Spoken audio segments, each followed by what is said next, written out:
All right, welcome back to Math Y200. This is Chapter 7, Part 4. Yeah, I really pretty much went over all the rest of the stuff that's in this chapter when I showed you those examples. But basically, as I was saying, in order to do a web page that scales to whatever device you're on, all we do is throw this meta tag in here, make a few minor modifications to the HTML, enhance CSS with sections to kind of clean up what it displays like in the different versions of the different scales of the screen.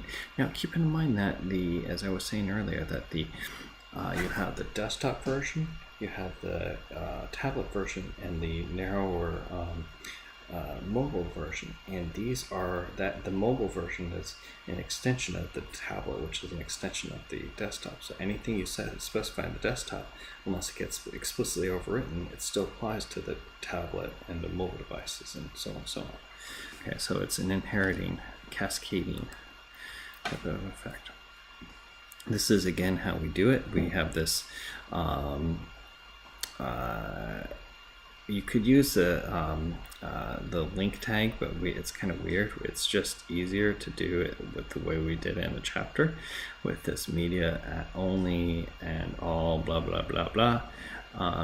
So we don't really have to specify that. All we had to do is specify the meta tag that we talked about in the previous line. So we throw this media a meta tag. This just tells us that the width is initially 1.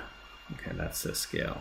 Okay, just to basically make sure that it's that it figures out how many pixels are in the width forcibly. It's a really funky little thing. Just copy and paste it, and then do this so the width, whatever you specify here, will be the size of the maximum size. Okay, and again, you just change the different elements as you so desire. Okay.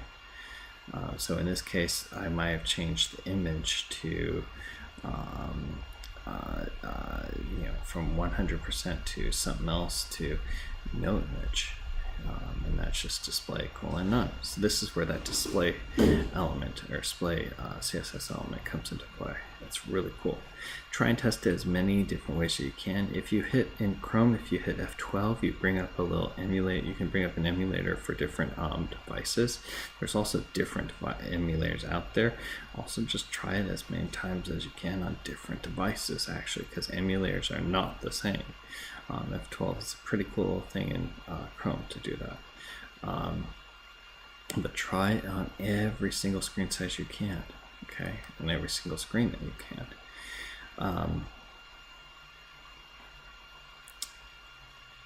We're not going to talk too much about FLEXBOX in here because it's really confusing.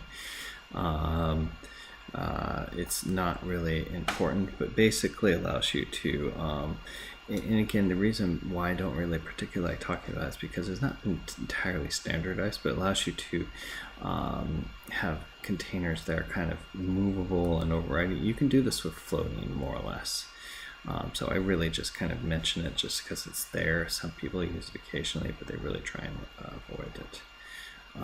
And again, when you're working with CSS, remember that you should comment things out to try it out. Like if something's really you think something's having a problem, just use this / star and the star /. Remember not to nest these things.